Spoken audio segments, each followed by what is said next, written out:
Salut à tous. Aujourd'hui, je vais vous parler de mes premières expériences avec ce qu'on appelle la pensée créatrice. Alors, pour moi, la toute première fois, c'était quand j'avais 25 ans. J'ai signé mon CDI, mon premier CDI, qui me permettait de vivre assez confortablement. Et de là, je me suis dit, j'avais repris le cheval et je m'étais dit, de toute façon, un jour ou l'autre, j'aurai mon propre cheval. Mon objectif, c'était de m'acheter mon cheval et d'avoir mon cheval. Et je m'étais dit dans ma tête, de toute façon, même si c'est à la retraite, même si c'est plus tard à 60 ans, et je ferai tout pour avoir mon propre cheval. Et de là, au club où j'étais, j'ai commencé à en parler, à dire que moi, voilà, mon rêve, c'était d'avoir un cheval, d'acheter mon cheval, mais que je n'avais pas de quoi payer une pension, de payer tous les mois.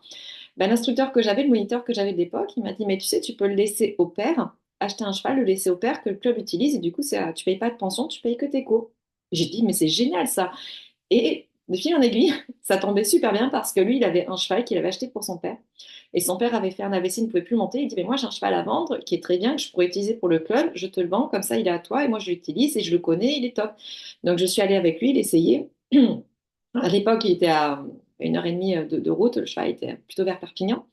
Et donc j'y suis allée, ça a été un coup de cœur. Pourtant, voilà, quand j'ai vu le petit cheval, je me suis dit, c'est peut-être pas gagné, mais et voilà. Et c'est comme ça que j'ai acheté mon premier cheval, Indigo, en ayant trouvé la bonne personne, le bon timing, le bon moment et le moyen financier. Alors que si j'avais mis tout plein de blocages en me disant, c'est impossible, je pourrais jamais payer ça, ça, ça et ça, j'aurais tout bloqué. Alors que là, j'étais juste en mode, waouh, je veux mon cheval, point. Peu importe, là où vous m'envoyez les solutions que vous voulez, mais je veux mon cheval.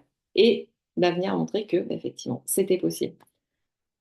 Deuxième expérience que j'ai eue comme ça avec la pensée créatrice, avec juste mon envie, mon énergie, ça a été quand on avait deux enfants et la première maison qu'on avait fait construire, elle était calée pour deux enfants. Il se trouve que 2 ans après, on s'est dit, bah, on ferait bien un troisième. Et pour lancer le troisième, j'ai dit, la maison est trop petite. Donc on devait déménager. Seulement, c'est que je voulais déménager pour avoir plus grand, plus de jardin, dans une impasse. Je vous jure, j'avais mis plein de critères. Et que je voulais payer ça moins cher parce qu'on n'avait pas les moyens de payer plus cher que ce qu'on avait. Donc en gros, il fallait que je vende une maison plus petite, avec un plus petit terrain, pour acheter une maison pas loin, juste à côté, dans le même secteur, plus grande. Et ben voilà, et ça c'est fait. On a visité juste un terrain qui ne correspondait pas. Et la deuxième visite, c'était la maison dans laquelle je vis actuellement, qui est beaucoup plus grande, qui a un jardin immense, qui est exactement comme je voulais, une impasse avec des pierres. Et on a payé moins cher que ce qu'on a vendu notre précédente maison.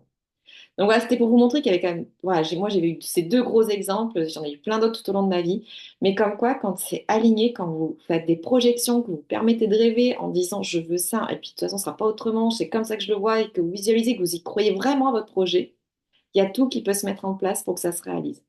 Voilà, c'était pour mon témoignage en tout cas sur la pensée créatrice, et je vous dis à très bientôt.